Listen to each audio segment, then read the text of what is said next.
le but de cette manifestation est très clair.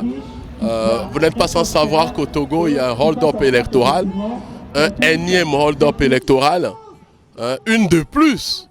Parce que depuis plus d'un demi-siècle maintenant, vous vous imaginez que c'est la même famille qui tient les rênes de ce pays. Et dans toute la sous-région, il n'est pas possible de pouvoir avoir l'alternance politique.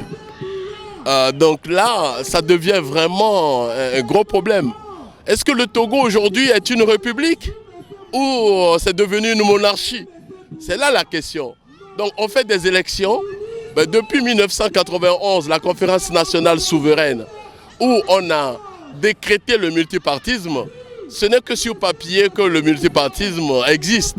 Dans le sens que c'est toujours le même parti, le parti donc du feu général Eyadema, qui dit toujours qu'il a gagné les élections. Il n'y a rien à y faire.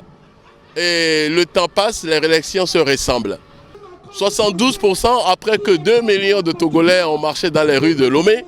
Et on nous dit que maintenant, le score que Faure Gnassingbé n'a jamais eu, il a gagné par plus de 70%.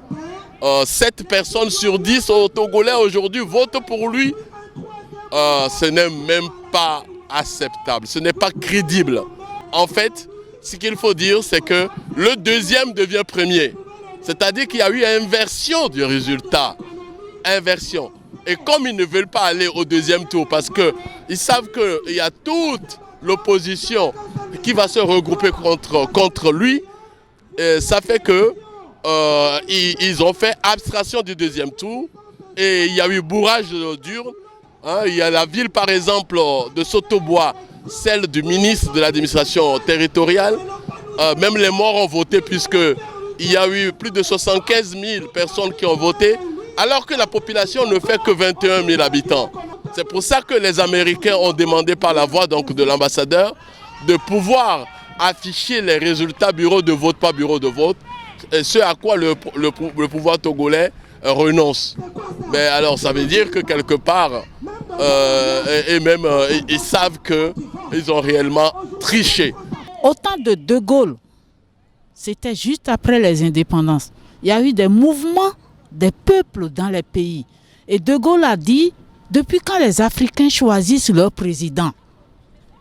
Donc la désignation des chefs d'État dans nos pays, c'est tout un système en place depuis avant les indépendances et ça a continué après les indépendances. Mais maintenant, les choses commencent à devenir claires et si la peur a fait que les premiers n'ont pas osé et que ceux qui ont osé ont été tués, c'est fini. Je suis Cissé Campbell, je suis secrétaire exécutif chargé de la coordination de l'Alliance des forces patriotiques pour une Guinée libre.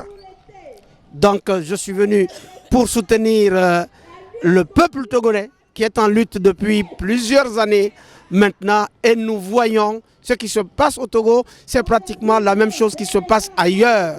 Et malheureusement, pour le Togo, ça fait plus d'une cinquantaine d'années que la même famille se partage le pouvoir. À un moment donné, il faut arrêter. Et nous pensons que monsieur vraiment Faure Gnassingbé, le président togolais, va comprendre maintenant que l'heure est venue, le temps est venu de passer la main à une nouvelle génération.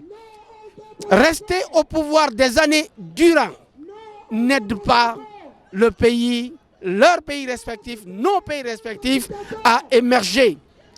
Il faut permettre que l'alternance se passe, que l'alternance se fasse.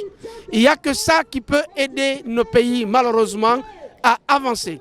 Nous sommes encore ici, nous Togolais, pour envoyer un message aux autorités françaises que nous sommes maintenant prêts, que nous ne voulons pas que le nord du Togolais soit encore sali une fois de plus, que nous ne pouvons plus accepter qu'aujourd'hui on vienne nous dire que la France prenne note à ce que plus de 7 Togolais plébiscitent encore Faure Gnassingbé ou bien le régime sanguinaire qui nous tue, qui nous appauvrit et qui ne donne pas d'opportunité.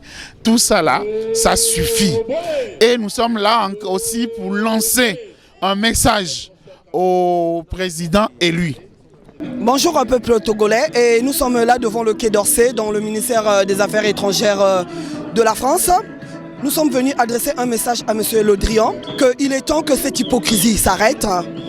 Et on ne peut pas supporter, et c'est inadmissible, de voir une même famille, la famille Yassingbe, au pouvoir depuis un demi-siècle, chose que la France ne peut jamais s'octroyer, ne peut jamais se permettre de faire ici en France. Mais malheureusement, les politiques françaises imposent ça au peuple d'Afrique. Et à un certain moment, il faut que cette hypocrisie s'arrête. Aujourd'hui, il y a une nouvelle génération en Afrique qui ne compte plus se laisser faire.